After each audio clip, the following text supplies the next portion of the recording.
Bismillahirrahmanirrahim. Assalamualaikum warahmatullahi wabarakatuh. Alhamdulillah wassalatu wassalamu ala rasulillah la nabiyya ba'dah. Puja puji kita ucapkan kepada Allah, syukur kita panjatkan kepadanya atas anugerah potensi yang kita miliki, sehingga dengannya kita dapat melakukan kegiatan yang sesuai dengan keahlian kita di dunia yang fana ini, agar kita menjadi manusia yang bermanfaat bagi diri, bagi agama, nusa dan bangsa. Salawat dan salam kita sampaikan kepada Nabi Muhammad sallallahu alaihi wasallam yang bersabda, khairukum anfa'ukum linnas. Sebaik-baik kalian adalah yang bermanfaat, memiliki potensi yang ada dan memaksimalkannya. Terima kasih kepada BKM Masjid Al-Muhajirin. Terima kasih kepada bapak-bapak, ibu-ibu, orang-orang tua kami yang telah hadir di pengajian kita di setiap Ahad malam Senin.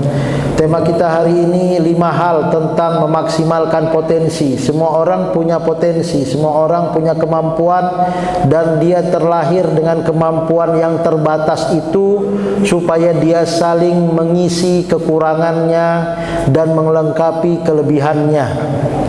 Nabi Daud juga demikian, memiliki anak Nabi Sulaiman yang diberikan Allah potensi plus karena mereka adalah nabi. Tapi selain nabi pun memiliki potensi yang tak kalah dahsyatnya bila dioptimalkan. Kesimpulan yang kita dapat di ayat 10 sampai 14 nantinya, bahwa Allah telah memberikan potensi kepada kita semuanya 100%. Tapi ada orang yang mengeluh karena sampai wafat dia tak tahu apa sih keahlian hidup saya. Ini menjadi musibah.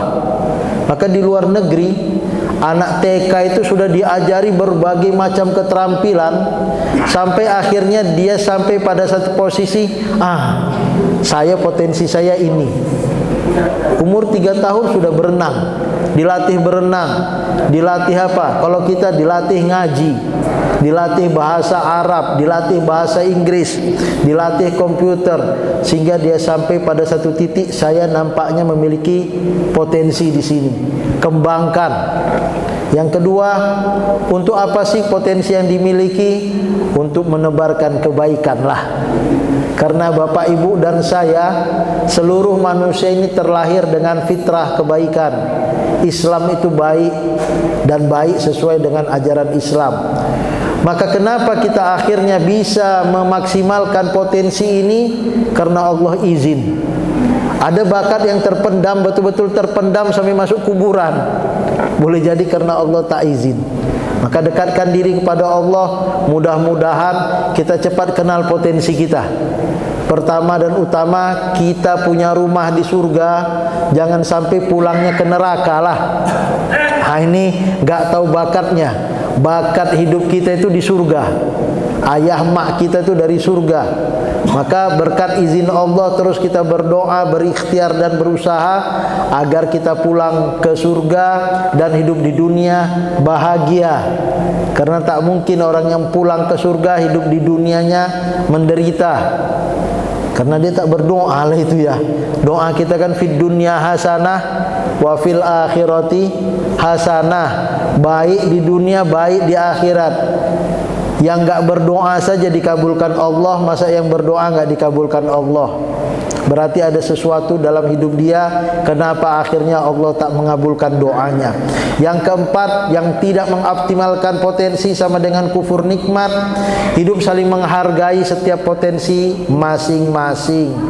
Lebih jelasnya firman Allah Subhanahu wa taala, mari sama-sama kita membaca ayat tersebut. Kita mulakan dengan ta'awuz. A'udzu billahi minasyaitonir rajim. Bismillahirrahmanirrahim. Walaqad ataina Dauda minna fadla ya jibalu awbi ma'ahu at-tayr wa alanna lahul hadid ani'mal sabighatin wa qaddir fis sar wa'malu sholiha inni bima ta'maluna basir wali Sulaiman ar-riha wuduha syahrun wa rawahuha syahr wa asalna lahu ainal qitr wa minal jinni man ya'malu baina yadayhi bi izni rabbih wa man yazigh minhum an amrina nuzighu min azabis sa'ir ya'maluna lahu ma yasha'u min maharib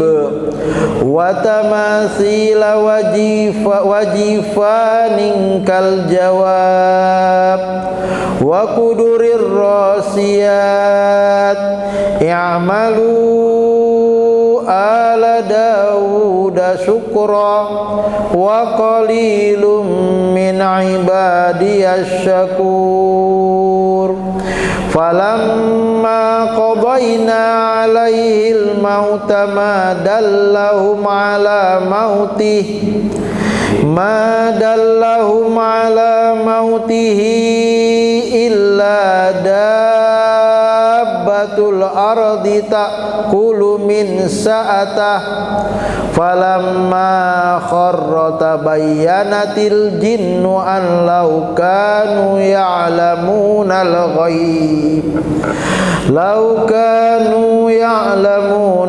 ghaiba ma labisu fil azabil muhin sadaqallahul azim.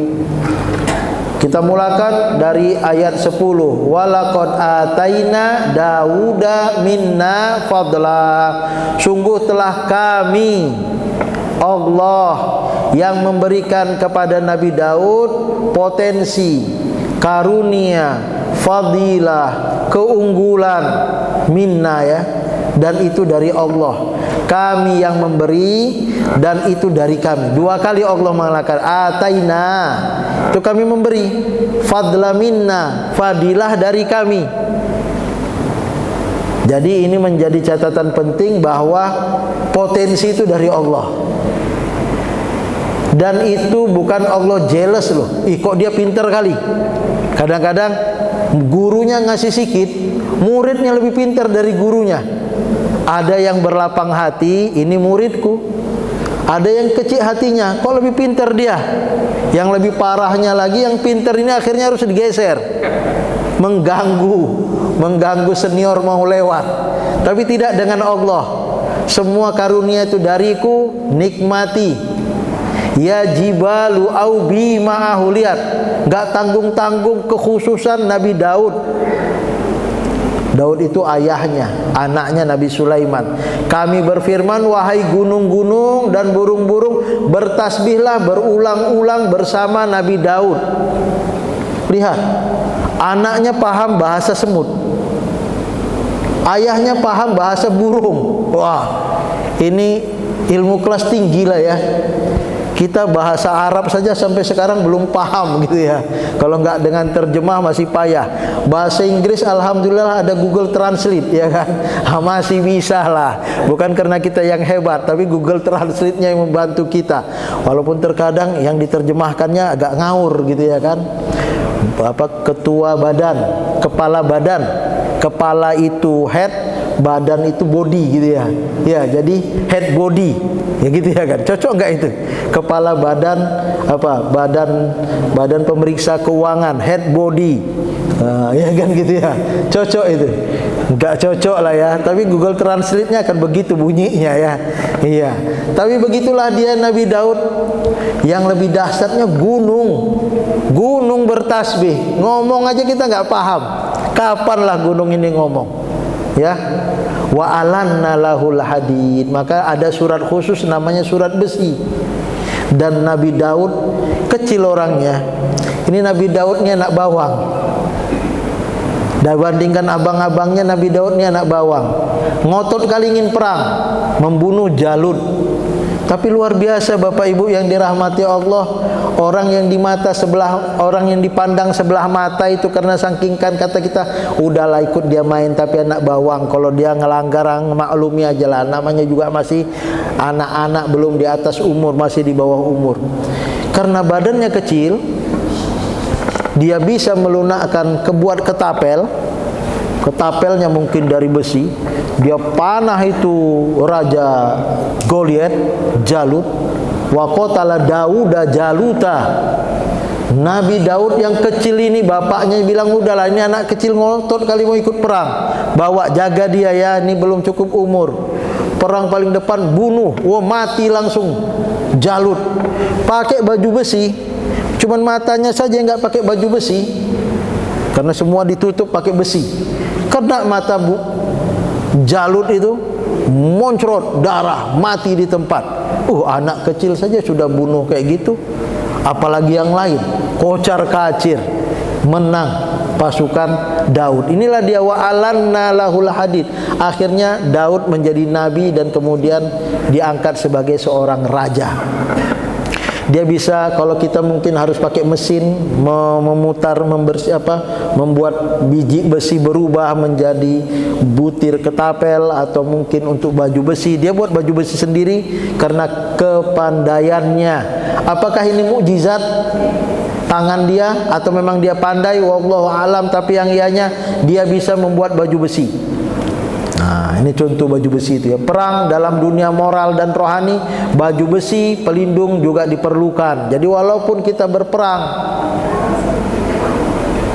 dan itu penting dalam mempertahankan NKRI, tapi bukan berarti kita juga cukup sekedar doa sajalah Pak Ustadz. Rupanya harus beli pesawat lah, ya kan? Ini juga dipahami, bisa beli pesawat, pesawat tempur ataupun kapal perang gitu ya kan. Diperlukan besi itu, dan ini dapat dibuat dari kenyataan hidup yang kasar dan keras. Jadi artinya spiritual perlu, materi untuk mempertahankan negara dari serangan luar juga diperlukan, dan ini kita temukan dalam peristiwa Nabi Daud. Di atasnya zikir, zikiriyah, ada musuh kita perangi. Maka bangsa Indonesia paham itu, mempersiapkan kemerdekaan itu jauh, dan akhirnya kita bisa menang di 45 dan sampai sekarang masih merdeka, dan kita waras dan sadar betul bahwa peperangan bukanlah solusi. Potensi yang diberikan Allah itu 100%. Optimalkanlah. Orang cemerlang melihat setiap halangan adalah peluang untuk mengasah potensi. Manakala orang tak cemerlang menganggap setiap halangan adalah alasan yang menyebabkan kemundurannya. Jadi potensi itu bukan bim salabim yang dinyatakan waktu kecil lahir sebagai presiden. Nak, kamu nanti sudah besar, darah biru bapakmu otomatis bisa jadi presiden. Enggak. Kalau dia main-main saja nggak pernah belajar, bisa saja, nak, kamu, ayahmu gembel, kamu pasti gembel. Tidak juga. Kalau dia mau menuntut ilmu, dia bisa akan menjadi presiden berikutnya. Jadi takdir itu dicatat oleh Allah, dan luar biasa kita tak tahu takdir kita sebenarnya jadi apa. Apa yang diramalkan orang belum tentu benar, tapi potensi yang kita asah itulah yang akan membuat kita jadi. Ani'mal sabighat wa qaddir fis sart wa'malu sholihah. Yaitu buat baju besi yang besar-besar, ukuranlah anyamannya. Inilah dia baju besi tadi yang dibuat oleh Nabi Daud. Wa'malu sholihah. Bapak Ibu yang dirahmati Allah, beli alat perang bukan berarti kita mau perang. Beli kapal perang bukan mau kita mau berperang, tapi semuanya dalam rangka untuk beramal soleh. Jika kemudian ada serangan dari luar, ya pakai. Tapi kalau nggak ada serangan dari luar, nggak usah macam-macam. Ada kawan berita, kawannya ini punya kawan sebagai pemadam kebakaran. Dia sudah lama kali nggak kerja di pemadam kebakaran itu karena nggak ada kebakaran. Datang kawannya, supaya kau ada kerja, kubakarlah hutan Australia. Itu bakar bapak, 30 hari nggak kerja, nggak padam-padam itu apinya. Ya Allah, menjadi pemadam kebakaran bukan kita diminta untuk membakar supaya pemadam kebakaran ini ada kerja, bukan untuk itu. Kalau memang ada kebakaran biarlah dia bekerja, tapi bukan berarti ku bakarlah hutan ini supaya dia punya pekerjaan, enggak begitu. Bukan berarti dibuat kapal perang supaya kita berperang. Ani ma'an inni bima ta'maluna basir. Ya Allah Maha melihat apa yang kalian kerjakan. Jadi ini walaupun kisah Nabi Daud, tapi ujung-ujungnya kalian semua. Nabi Daud punya potensi untuk beramal soleh, maka kita pun miliki potensi dan beramal solehlah. Dalam kondisi apapun berbuat baik tetap dituntut. Dalam perang pun ada aturan mainnya. Ya, Allah Maha melihat apa yang manusia lakukan. Tetap etika dalam perang. Ada nggak perang dalam etika? Ada. Adakah etika dalam perang? Ada. Adakah etika dalam berdagangan? Ada. Pak Ustadz, nyari untung ini payah. Kalau kita jujur-jujur kali nggak akan untung. Enggak. Tetaplah jujur walaupun untungnya tipis. Karena yang terpenting apa? Masuk surganya. Ya, potensi yang ada diarahkan untuk kebaikan. Teruslah berbuat baik, kata Agim. Yakinlah setiap perbuatan akan kembali kepada kita. Maka fokuslah pada pikiran baik, perkataan baik, berbuat baik dan hasil hati yang baik. In ahsantum ahsantum li anfusikum. Lihat, kalau kalian berbuat baik untuk kalian. Li anfusikum, ada li anfasikum, keluarga kalian pun mengaku ini saudaraku. Tapi lihat bagaimana redaksi setelahnya. Wa in asa'tum falaha. Kalau kalian berbuat jahat, kejahatan bukan untuk kalian, enggak kayak gitu artinya. Falaha. Artinya kalau kalian berbuat jahat, diri kalian pun enggak mau ngaku. Itu aku yang buat, enggak ada.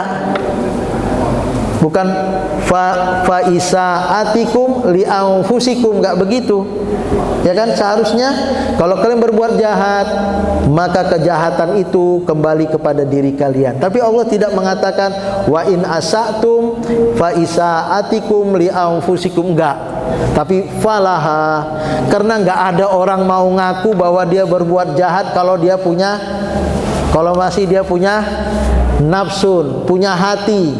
Enggak mau. Sampai saudaranya pun mengatakan itu bukan keluargaku itu. Itu bukan keluargaku itu. Kata istrinya, itu bukan suamiku. Udah cerai kami katanya.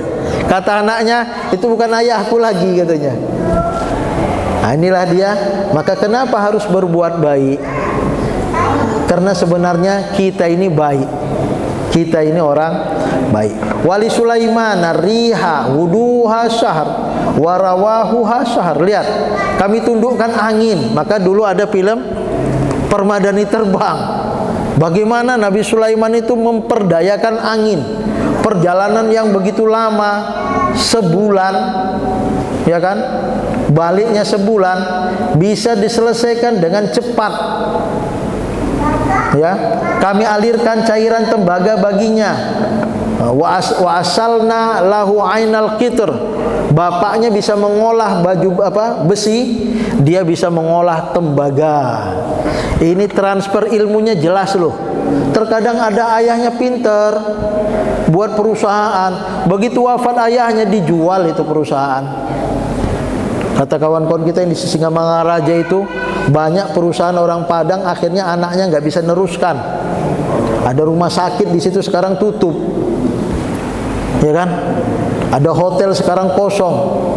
Kemana regenerasi itu? Anak itu bukan dimanjai dengan uang saja, tapi bagaimana apa yang dibangun oleh ayah kakek itu berlanjutlah kepada cucu dan anak. Kalau bisa lebih besar lagi. Walaupun problematika sekarang berbeda dengan yang dulu, tapi ayah kakek kita juga punya problematika loh. Bisa dia lalui. Nabi Sulaiman bisa memberi lanjutan ilmu, menerima lanjutan ilmu dari sang ayah Nabi Daud. Wa minal jinni man ya'malu baina yadayhi bi izni rabbih. Lihat, ayahnya bisa berinteraksi dengan gunung, anaknya bisa berinteraksi dengan jin. Di ayat yang lain dengan jin jahat, setan pun bisa dia kerjasamakan. Wah, luar biasa ini. Bisa kerjasama dengan setan itu luar biasa. Dalam Al-Quran disebut setan itu musuh yang nyata. Dalam Al-Quran disebut wa minas syayatin may ya'malu lahu apa? Wa minas syayatin may yaghusuna lahu. Di antara setan-setan, bahasanya setan loh, bukan jin lagi. Walaupun terjemahan masih tetap jin, tapi aslinya adalah setan yang menyelam ke laut untuk mengambil, membantu Nabi Sulaiman kerja. Bagaimana ini terjadi? Biizni rabbih. Dan biizni rabbih itu bukan saja untuk Nabi Sulaiman dan Nabi Daud. Kita pun berhasil karena izin Allah. Inilah dia tafsir inspirasinya. Wa man yazigh minhum an amrina nuzighu min azabis sa'ir. Barang siapa menyimpang di antara kami dari perintah Allah, kami rasakan kepadanya azab neraka dan api yang menyala-nyala. Artinya dia sudah menderita di dunia karena tidak menggunakan potensinya. Di akhirat pun dia akan masuk neraka. Kok bisa begitu pula Pak Ustaz? Kan saya enggak melakukan kesalahan, tapi engkau tak menggunakan potensi yang Allah berikan, dan kau tak pandai bersyukur, sehingga kamu mendekati kepada kekufuran. Inilah ayat setelahnya akan kita bahas. Alam ini ditundukkan Allah kepada manusia. Sudah sewajarnya manusia berterima kasih kepada Allah Subhanahu wa ta'ala. Keberhasilan mengoptimalkan potensi itu berkat izin Allah. Allah bersama orang yang berbuat baik, orang yang bersungguh-sungguh untuk mencari keridhaan kami. Benar-benar akan kami tunjukkan kepada mereka jalan-jalan kami, dan sungguh Allah benar-benar bersama orang-orang yang baik. Innallaha ma'al muhsinin. Selanjutnya, ya'maluna lahu ma yasha'u min maharib wa tamatsila wa jifanikal jawab wa qudurir rasiyat. Mereka para jin itu bekerja untuk Sulaiman sesuai dengan apa yang dikehendakinya. Di antaranya membuat gedung-gedung yang tinggi, patung-patung. Nah, ini menarik ini. Nabi Sulaiman suruh buat patung loh Bapak. Boleh nggak buat patung? Nah, kawan kita dari Salafi melarang itu. Nggak boleh buat patung. Tapi ini ada cerita patung. Yang tak boleh, yang pasti dilarang kalau patung itu dijadikan sesembahan. Kalau bukan untuk sesembahan boleh nggak? Sebagai monumen apresiasi kita. Ada patung Ayani, ada patung yang baru itu apa? Patung terpanjang jalan di Indonesia ini, patung Jamin Ginting ya. Nah, kalau kita dengar ayat ini, apakah kita hancurkan kemudian patung itu? Enggak lah. Jadi tidak semuanya kalau patung itu berarti diibadahi kemudian menjadi kafir. Enggak. Buktinya ini jelas. Ngapainlah Nabi Sulaiman bangun patung? Tamasilah, wajifana, piring-piring yang besarnya seperti kolam. Piring sebesar kolam atau kolam sebesar piring? Enggak lah ya. Piring sebesar kolam berarti besar lah itu. Periuk-periuk yang tetap berada di atas tungku. Jadi saking mewahnya itu negeri, kayak lihat gambar ini ya kan. Menara Burjul Khalifah, tinggi betul tuh ha. Nabi Sulaiman kalau misalnya hidup zaman sekarang dibangunnya seperti ini. Pak Ustadz, kata Nabi ini tanda-tanda kiamat ini. Al-Quran mengatakan ini pada zaman Nabi Sulaiman. I'malu ala Dawud syukra. Jadi buat patung dalam rangka syukur kepada Allah. Membangun rumah dalam rangka syukur kepada Allah. Apalagi membangun gambar piring sebesar kolam dalam rangka syukur pada Allah. Jadi innamal a'malu bin niyah. Amal itu sesuai dengan niatnya. Kita enggak dalam rangka menyembah berhala, tapi appreciate para pahlawan Oktober itu 30 SPKI digambar itu di monumen apa itu Pancasila.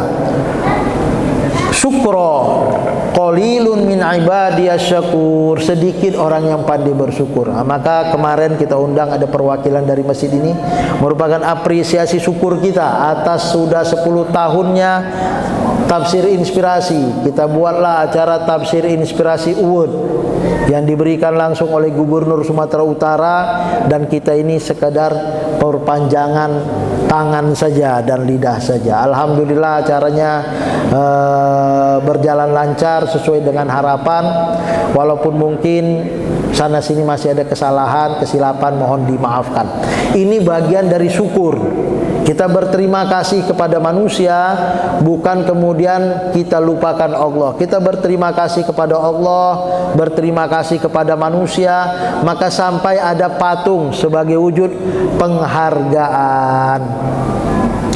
Ya, tanpa perbuatan yang baik, semua keagungan dan kekuasaan itu tidak ada artinya. Jadi ini kota megah dan mewah, itu bagian dari syukur. Ya, dan dalam beberapa generasi saja ia sudah merosot dengan jatuhnya semangat moral yang mendasarinya.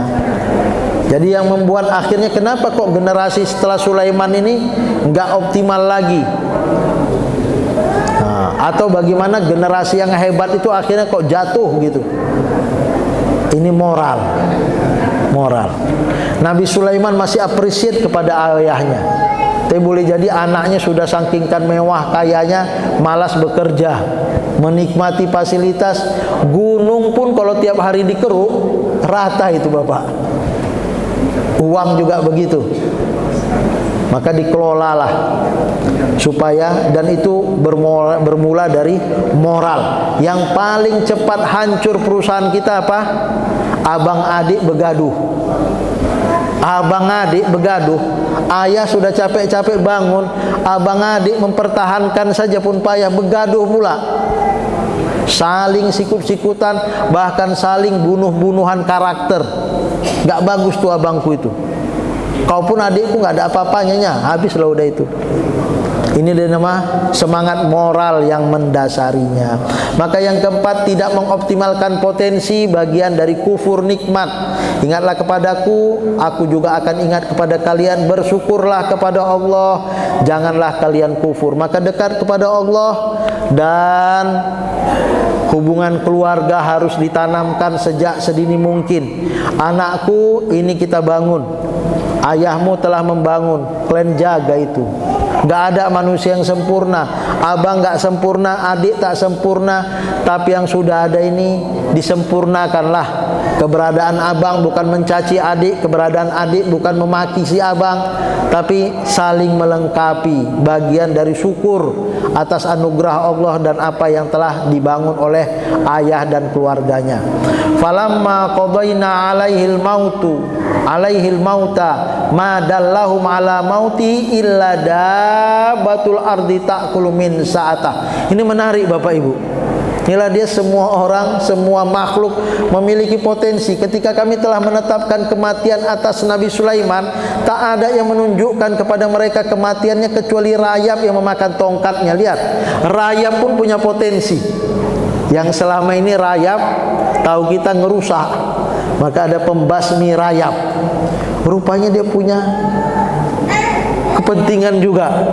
Wafatnya Nabi Sulaiman tak ada yang tahu. Sampai akhirnya tongkat, sangka orang berzikirlah Nabi Sulaiman itu, rupanya sudah wafat. Sampai tongkatnya jatuh, habis dimakan rayap. Apa pelajaran penting? Jangan pernah meremehkan potensi orang. Bahkan jangan pernah meremeh potensi binatang, serangga sekalipun. Dalam hal ini sampai disebut rayap dalam Al-Quran. Rayap. Tahu kita rayap itu ganggu, maka harus dibasmi. Namanya pembasmi rayap. Nyamuk itu ganggu, maka ada pembasmi. Namanya pembasmi nyamuk. Tapi nyamuk ada dalam Al-Quran loh. Diceritakan tentangnya rayap hari ini. Maka artinya apa? Rayap tahu dia fungsinya, memang menggerogoti itu fungsinya. Dan kalau enggak rayap gerogoti, orang sangka Nabi Sulaiman ini terus berzikir. Enggak ada yang tahu rupanya Akhirnya Nabi Sulaiman dinyatakan wafat. Falamma kharra tabayyanatil jinnu. Maka ketika tersungkur Nabi Sulaiman karena tongkatnya sudah dimakan rayap, taulah jin. Jin tahu. Kalau jin saja yang lebih dekat kepada yang gaib tahu, apalagi manusia pasti taunya agak sedikit terlambat. Jin saja tak tahu sebelumnya. Tersungkur, taulah jin bahwa sekiranya mereka mengetahui yang gaib, tentu mereka tidak tetap dalam siksa yang menghinakan. Ya, law kanu ya'lamunal ghaiba ma labisu fil azabil muhin. Artinya jin punya batas. Jin jahat ada. Jin jahat inilah yang masuk neraka, tersiksa di siksaan yang hina. Jadi manusia dengan jin sama bentuknya. Manusia ada yang baik, ada juga yang tak baik. Jin pun ada yang baik, ada juga yang tak baik. Yang jin yang tak baik ada yang dinyatakan dengan setan. Manusia yang tak baik juga ada yang katakan kesetanan, gitu ya kan. Kenapa kau bunuh orang? Enggak tahu gelap mataku Pak Ustaz. Gelap mataku Pak Polisi. Dan gitu ada baru-baru ini di mana? Di Riau. Hanya karena bertengkar saya cemburu, entah bagaimana ditumbuk-tumbuknya, mati istrinya di depan orang ramai. Nah, ini kesetanan namanya. Ya, tersiksalah dia. Jangan meremehkan siapapun, karena setiap yang diciptakan Allah itu memiliki potensi dan keunggulan masing-masing.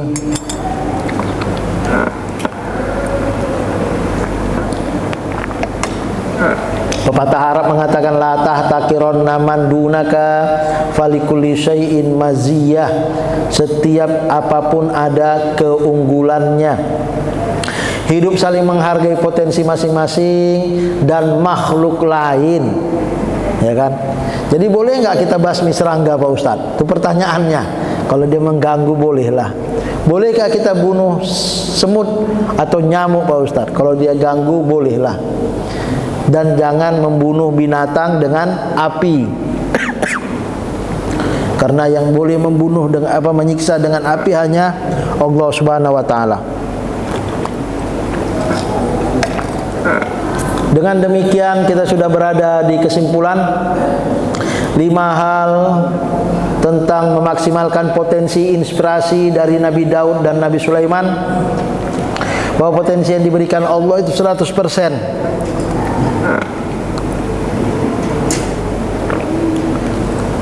Optimalkanlah potensi yang ada, bukan untuk bersaing sikut-sikutan ya, tapi untuk kebaikan. Ada orang melihat kok dia lebih hebat, aku harus lebih hebat. Dalam fastabiqul khairat monggo silahkan. Tapi kalau dalam rangka memijak, menindas, menzalimi, bukan untuk itu kita memiliki potensi. Keberhasilan mengoptimalkan potensi itu berkat izin Allah. Dia punya rezeki, kita punya rezeki loh Bapak Ibu. Ya kan? Ya sudahlah, dia lebih maju, alhamdulillah kawanku lebih maju. Tanya, kayak mana kau bisa lebih maju? Aku mau belajarlah dengan kau. Ya kan?